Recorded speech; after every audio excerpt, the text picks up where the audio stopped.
tuning in to The Real Tea with T3. My name is Tesia Harris, and I'm your host, and I'm the team leader of Texas Trio Team. Michelle Duty. And we've got an amazing guest with us today. Who are you, and what keeps you busy these days? I am Katie Goodsell with Southland Title, and I am the business development rep. And that's not all that you do. You have such a wide, broad, journey that's led you to where you are today. So tell us just a little bit about yourself. What got you to this moment? Oh gosh, that's a long story. So I have a varied background. I originally started in politics, actually, outside. When I got out of college, I went to D.C. and worked on Capitol Hill, and so I worked in government for many years and did some political fundraising, and then moved into charitable organization work. And so I most recently, before going to Southland Title, did fundraising for a local organization. So was that something, is it more of like you want to, create a financial stability for the benefit or for the organization, or is it just networking, connecting with people that you thrive in? Well, of course, my job is to raise money and sales, but for me, it's about relationships. Relationships are what drive me. I can talk. I love to talk. I love people. I love getting out. And so that's what my passion is. And that's why I really gravitate towards positions where I can be out with the people and in the community. And I have kids, and, we're a big part of the community, and I volunteer a lot. So that's an important part of what makes me and makes me happy. So, yeah. So is that something that you always grew up with, or were you in theater or anything? God, no, not at all. I was a cheerleader, but no, I wasn't necessarily super outgoing, I would say. I mean, I was a cheerleader, but I never really ran for office or No student council or anything like that? I guess I did a little bit when I was young. I'm from a very small town, and so there just aren't that many kids, so it wasn't super competitive. The ones that go into it get it. Basically, yeah. So I really didn't have a huge interest in politics as a kid. I wasn't real driven. I mean, I was just your normal kid in high school. And actually, I grew up. I showed animals and was involved in FFA, and my family has had a farm for a long time, and so I was really passionate about that. And so I went to college, and I got an ag economics degree and a business degree, and thought I would do something in the ag industry. Well, never did. So I got that degree and never used it. And then after college, I had an opportunity to move to D.C., and I didn't have a place to live. I didn't have a job. I knew a few people there, and I was young and driven and had nothing tying me down. So I was like, oh, yeah, I'm going to do it.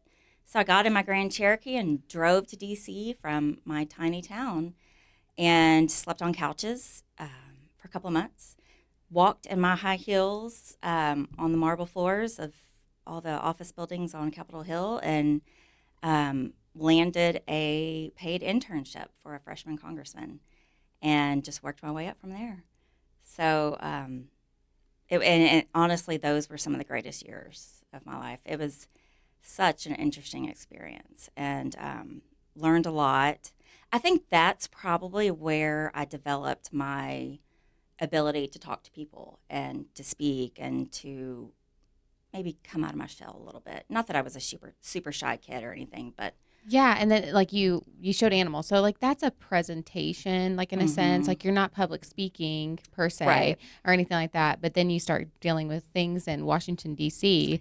Then you've got the presentation, and you're learning the skills to communicate. Yes, yeah, and I was always a bit of a rebellious kid. If someone told me I couldn't do something, then I was going to do it. So, I think you're aligned with every single one of us sitting here at this table with that. I can see that. Yeah, y'all are awesome. So anyway, I lived in D.C. for many years and absolutely loved it. Now, if someone asked me to go back today, I would say No, absolutely not. I would not go back right now. It's changed a lot. I mean, that was many years ago. So I think it's a very different environment and climate now. Did you so I mean that's a big change. You go from a small town USA all the way to Washington D.C. where you're like walking around like all over the Capitol steps and everything like that. So what do you remember that moment, like the first day that you did that, like what that felt like? Well, I do actually because so I graduated. I went to Texas Tech, and I graduated in December, a semester late, and it was cold, and so I grew up down near the coast, so near between Beaumont and Houston, and we don't get a whole lot of cold weather, and so driving to DC, I drove through snow and ice, and in Lubbock where I went to school, that I got used to it a little bit, but anyway, when I got to DC, I slept on a friend's couch and woke up the next morning, put on my brand new suit, my brand new shoes, and got my resumes. And I remember I had this, this was, I'm 44, so this was 20 years ago. And so back then, laptops were a lot bigger than they are now.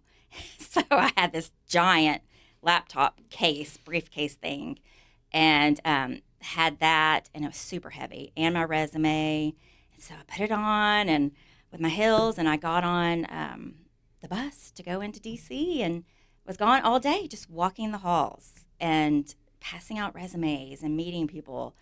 And I don't really remember being scared so much, which is kind of fascinating now that I think back about it, because that was a pretty brave thing to do, Yeah. I don't think I quite realized what I was doing. I just So you didn't did have it. to have any credentials or anything to just walk in there and hand out your resume, like around the building? No, you can walk in as you have to go through screening and they scan all of your stuff, but you can walk in the building. Yeah, I don't know if it's still like that, but Well, you don't go anywhere to hand in a resume anymore. Yeah, Everything's done online. No, Yeah. that shows my age right there. Yeah, yeah. So I passed out the real resumes. Those were paper. the good days, actually, because you could go face to face with somebody and just really get a feel for your, applicant. And I don't know. Anyways, I wish it were that way again. I know, yeah, and I had to actually put in the effort. I had to speak to people Right. and hand them my resume and introduce myself and shake their hand.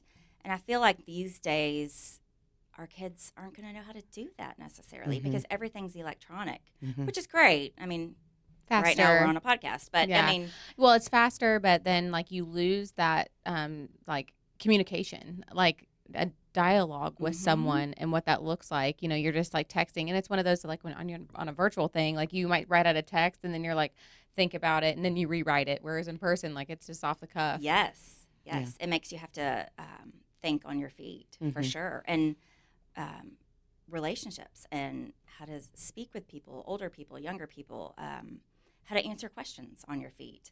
I think our kids are really going to be missing that part of it. I think it's coming back though. So Yeah, maybe that'd a be little bit. nice. I mean, maybe they can start to like merge to both worlds. What that looks like. Maybe, or maybe we'll all be in like little shells, living through an avatar. Who knows? Yeah, who knows what the future holds? But it was a great experience, and it's now I tell my kids, and they're like, "I don't believe you, Mom," because to them I'm just Mom. There's nothing exciting about me, but it does feel a little bit like a lifetime ago when I did that. And when you did that, I mean, that was like the beginning of like the wars in Afghanistan and Iraq. Was that like a hustle and bustle topic when you were? Yes. So actually, I moved pretty soon after 9/11. And so it was a bit of a stressful climate. Security was more enhanced. And I remember one time when I was working in the Capitol, because you're not allowed to fly in the space over the Capitol. Right. And a small plane was flying over the Capitol, and they couldn't reach him. He wasn't responding. And so they made us all run out of the Capitol to get away because they were afraid it was, Another terrorist another another situation. situation. And they were like, throw off your heels and run. And so it was in the middle of summer, I think. I remember it being very hot. And so we all were running on the black asphalt, and all of our feet were burned. It was so hot. Oh, my goodness. And it turned out to be nothing. It was just a mechanical malfunction or something. And so it was a total accident. But it was terrifying. I remember that. It was a really scary situation. So Sounds like. yeah, and that seems to happen pretty often these days with. So what are your thoughts on like the political climate like right now in comparison to what it was then? Oh gosh, It's a different kind of fear. very different. I just feel like our country is very divided right now, and there's always been political parties, left, right. There's always been that, but I feel like over the past several years, it's just to an extreme that I didn't really notice when I was there. I just it's hard to put into words because You know what's really strange though, like is like putting it into the because I've thought long and hard about all of this is like if we were to open the line of communication like we're doing, and like we said, I wish our kids were doing that and all of that. If we really sat and thought about it, I think we all have kind of the right frame of mind of like we want prosperity for ourselves and for our family. We want healthy, livelihoods and schools and things like that. Like we all have like-minded. It's just the communication on yes, aligning it again. yes, we all want to feel safe and our children to have a future. And you're right. I think we all want basically the same things. It's just we don't know how to communicate and we don't know how to work together anymore. And everyone's so on the defense, right out of the gate. And I think it's just been escalating over the years. And I don't know how to fix it. I really don't. I think it's going to take time. Yeah. It's just going to And take the right time. people and The right voices, and you're in business development, so you know that social media and like that's a free resource of communication, but that's also a free resource for destroying, because what Yes. could have been a 30-minute long conversation and a small little clip out of it is taken and it can ruin someone's career, someone's livelihood, Exactly. someone's like everything. You're just destroyed online. And so that's a major change that's happened from when you got into the business industry of wherever you were at and what you were doing in comparison to where you are today. oh, exactly. Yes. Everything's immediate right now. If someone makes a blunder, then it's on your face. It's right there because everything's caught on camera, on video, which is also terrifying having children because we didn't have that growing up. I mean, my gosh, if someone had recorded everything I had done in high school, oh my gosh, who knows what would happen. Yeah. I think technology is good in a lot of ways, but I also think it takes away some innocence a little bit, and it's a little too much sometimes. I think if we educate our kids about, our family saying is somebody's always watching. Yes. Somebody's always watching, period. Mhm. It might be a Ring doorbell or a security camera, somewhere, but somebody's always watching. And so I feel like it kept them out of some trouble that they may have chosen to get into because they knew somebody's always watching. You know what I Right. mean? And so I think there's two sides to that, It's like we're living the real life version of Big Brother, Yes. Yes. I mean, but not getting paid. the Truman Show so many years ago with what's his name? Gosh, Jim Carrey. Thank you, You're welcome. Jim Carrey. It was such a concept that was like, oh my gosh, that's so crazy, and that's where we're at. Minus Yes. the Well, we were dome. talking about like The the dome. the tech and what that looks like. I remember as a kid when the Terminator came out, I was like, we're all gonna die. And then it's like, but you look at it and it's like we're there, like where we have like a say or like maybe a way to pivot what happens if we let technology take over. Yeah.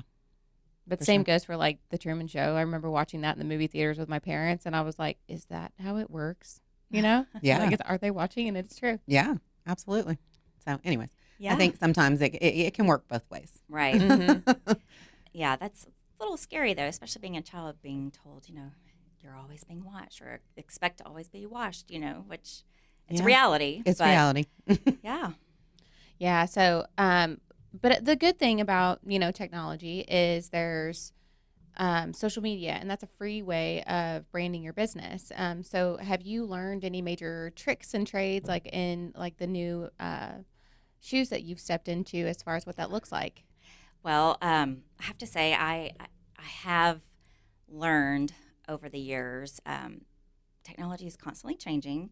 Social media is constantly changing. There's always something new, and it's a lot to keep up with. Mm-hmm. But it can be so fun.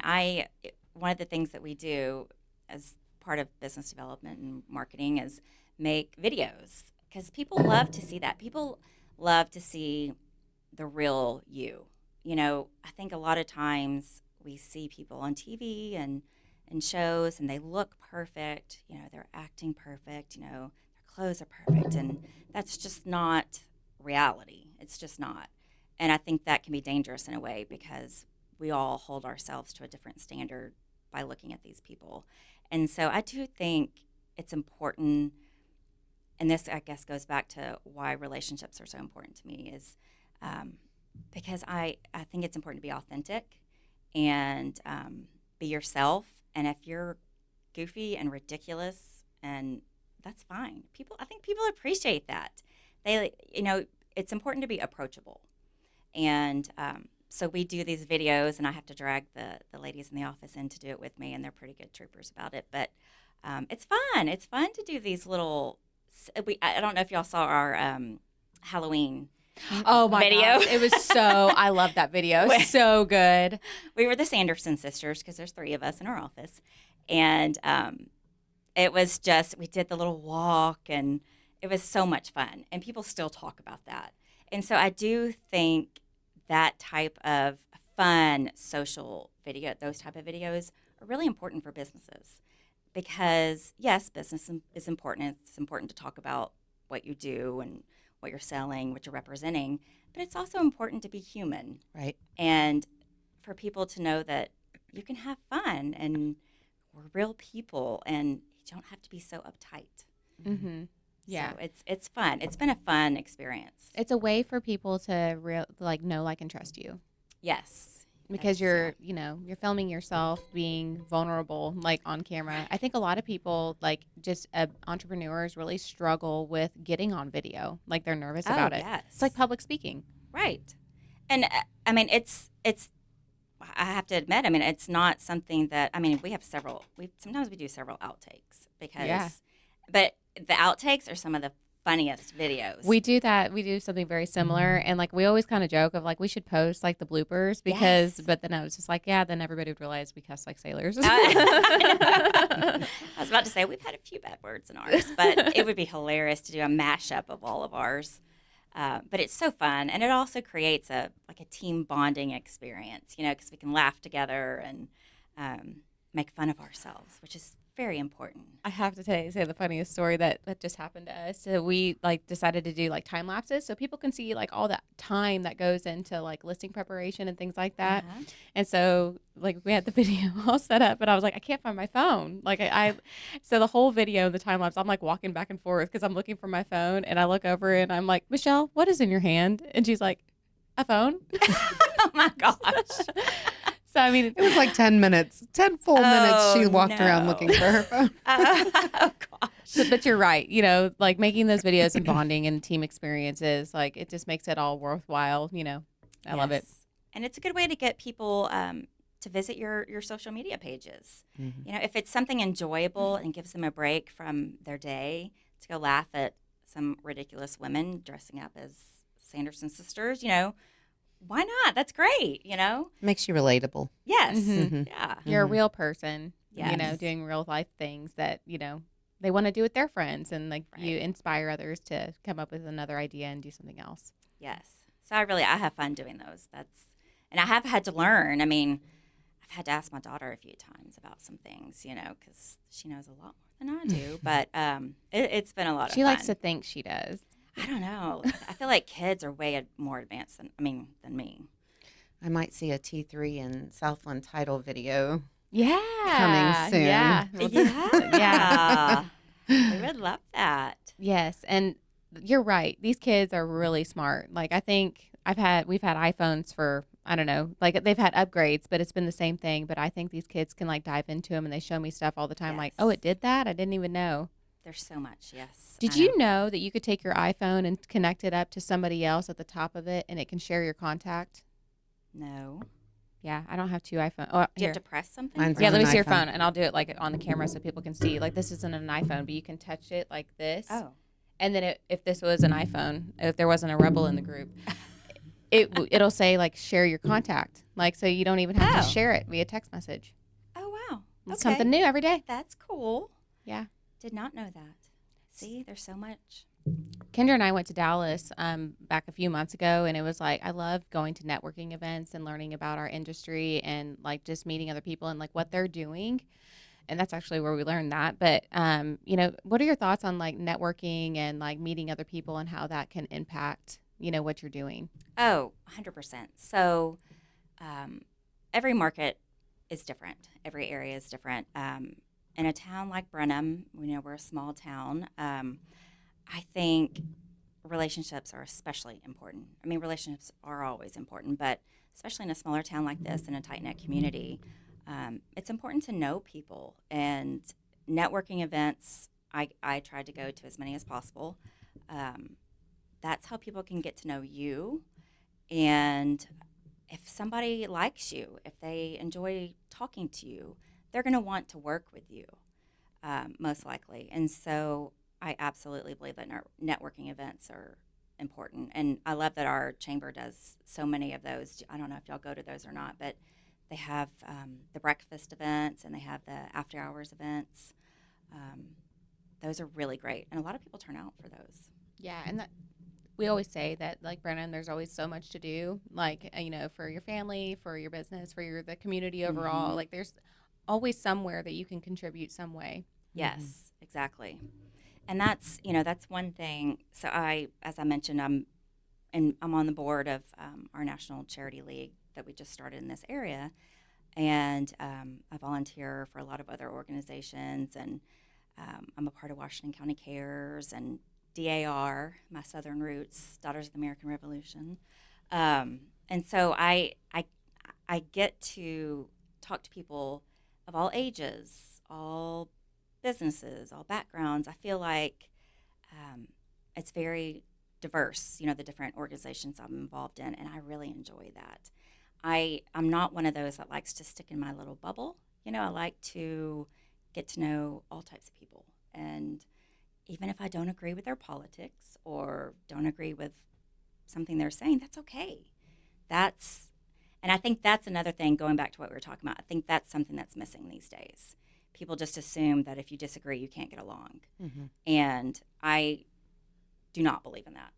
I think it's important that we all disagree and we can agree to disagree in a kind way. So I can talk forever about anything to anyone.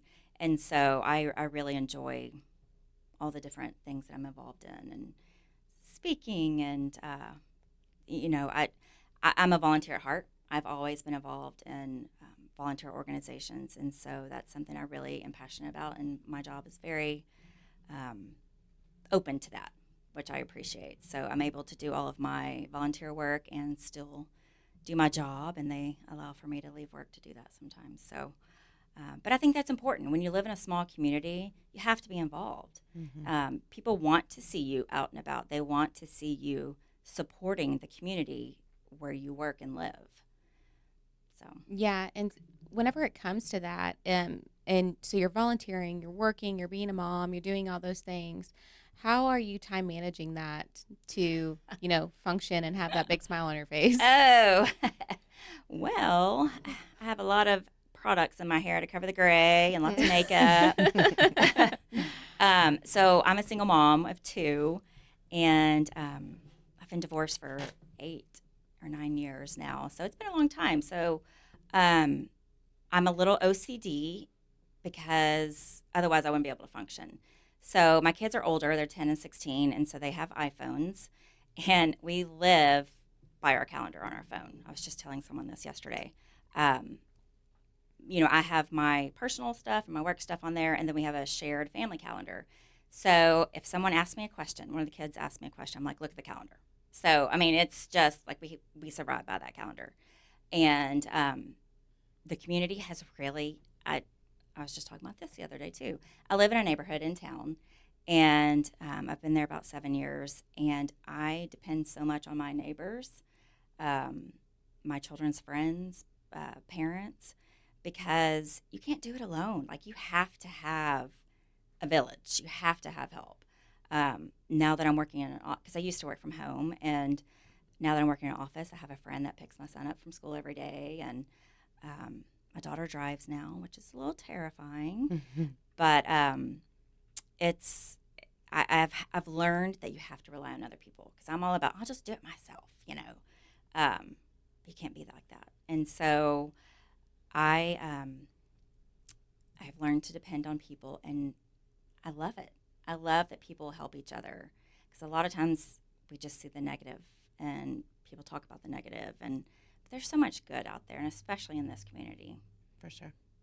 So I'm sure I totally went off topic on that. No, you're good. No. And so, it really does take a village. I mean, that happened to me last night. Like, I've got 2 kids too, and they're in different after school activities or even in school activities. And even if you're not divorced or whatever, like, you're splitting up your time of like which one to watch that night, and then go pick up the other one an hour away, and then run around. So like, it is so much.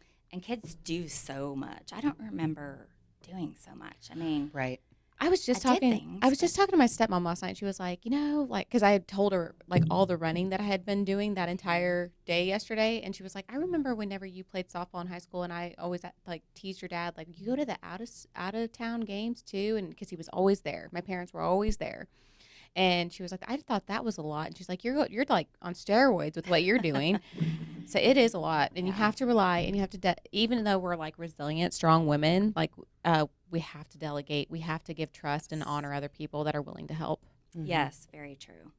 Yes. And I've loved getting to know all the parents and the different groups that my kids are involved in, and all the sports. And, we all work together, and community is very important. And I love that. For sure. I'm a recent empty nester, but literally all of my friends are from volunteering at the school, volunteering at the church, volunteering, wherever we were. So it's those are lifelong friends, not just for the season. I have them, had a client recently just call me from, I think it's been 3 years since we volunteered together, maybe even 4. And they thought of me when they wanted to sell their house. So yeah, I mean, it's just those friendships that y'all are making right now are going to be forever. It's amazing. Yeah, and you never know. The relationships, just like you said, relationships you make years ago, they may think of you whenever they want to sell their home, or in my case, they want to close on their home. And so I do think that's important. Mm-hmm. Yeah. So what are some exciting things that you guys are working on? Do you have any classes or anything like that for realtors that are coming up? Well, we actually just had a class, an AI class, that was Wednesday, and we are planning to do a class every month. We're in the works on that, but we would like to start offering more classes, whether it be online or in person. One thing I've heard from realtors, it's interesting because some say that they love the in-person classes where they can be with other realtors and communicate and have the face-to-face interaction.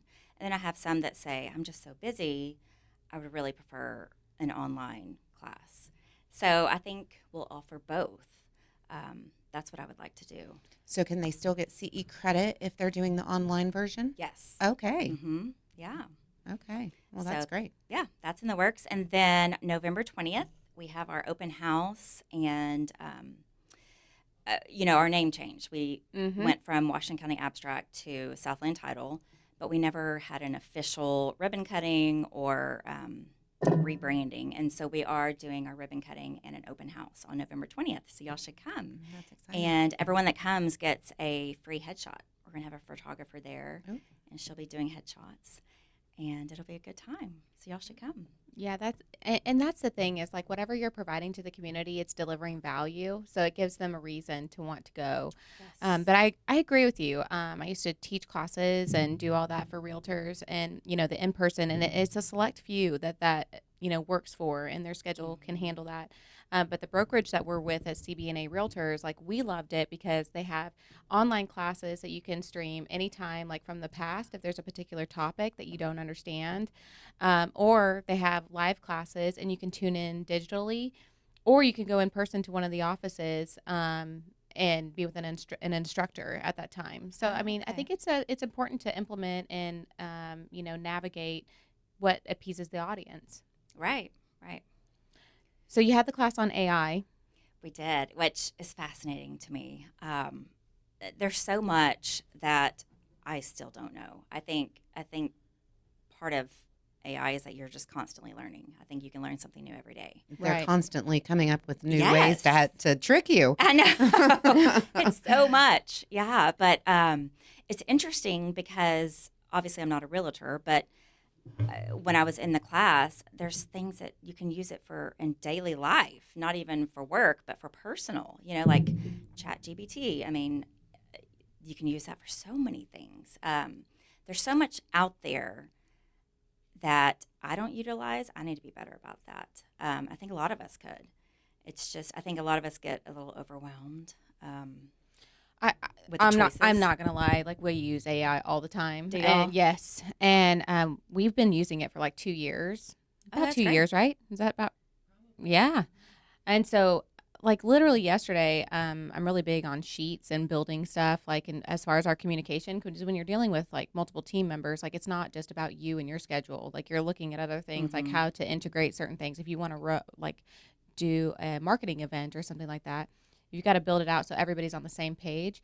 I literally went on to ChatGPT and it was like, I built this Excel sheet or Google sheet, but I want you to add coding into it so it does this whenever and triggers different colors. And it literally did it in like less than 2 seconds. Oh my gosh. I mean, it's just fascinating. It can be life-changing if you just are brave enough to try it. And I think a lot of, especially older, people are a little reluctant. They want to put their, like, they feel like they're not being authentic. Right. But it doesn't have to be like the communication that you're having with somebody. It literally is taking something that you've been doing for a long time and just trying to pivot it to give more time back so you can be in that in-person thing. Right. Yeah. And I do have to say, my big thing is just being authentic and never being fake. And I'm not a true salesperson. I'm really not. I'm not pushy. I just want to have a conversation. I just want to talk to you. And if you say no, fine. That's okay. It's just, again, goes back to the relationships. But I like to make sure my emails are authentic and they're me. They're not just cookie cutter emails. Right, I don't right. copy and paste Right. anything. Right. And I actually earned business the other day because someone said, I really appreciate your business. I mean, I really appreciate your email. And because I referenced something, that was relevant to her business. And she said, I really appreciate that you took the time and the effort to do that. And I earned her business that way. Yeah. And it was just something little, it was just me being me, reaching out. And so It's all the pieces that we've been working or like seeing for and implementing them. So like you've got social media and that's where the birthdays are posted and the anniversaries and baby's born or maybe somebody lost somebody in their family, and if you're on there then you're seeing the little moments that happen in other people's lives and you're just reaching out because you care. Right. Yes. So before we sign off, I wanted to ask you, what is something that the little girl from the small town that was in the middle of nowhere, if you could tell her something that you've learned, what would be something that, was life-changing that you could just say to her now? Oh, gosh, so much. Life is not, don't take life so seriously. Don't be so hard on yourself. I think, especially young girls, we're hard on ourselves, and I would say just chill out. You know, everything is okay. I always say this to my kids: you be you, boo. You know, you do you, boo. But I think I would definitely say that to myself: just be you. Don't stress so much. Don't worry so much. You know. And sometimes I still have to say that to this girl. You know? 100%. Yeah. I love that so much. Yeah. So if people want to reach out to you, if they want to connect with you and maybe start building a relationship with you and learning about your business, how can they find you? Well, my email is katie@southlandtitle.net, and my phone number is 281-923-5083, and we are in downtown Brenham, so stop by anytime. Love it so much. So thank you for tuning in with us. We hope that you loved this episode with Katie and learned so much about how you can go from small town to making big high heel steps in the in the industries that you want to step into. So you can reach out to us at texastrioteam.com. Be sure to like and follow us and comment below if you enjoyed this episode. Take care. Keep living your best life.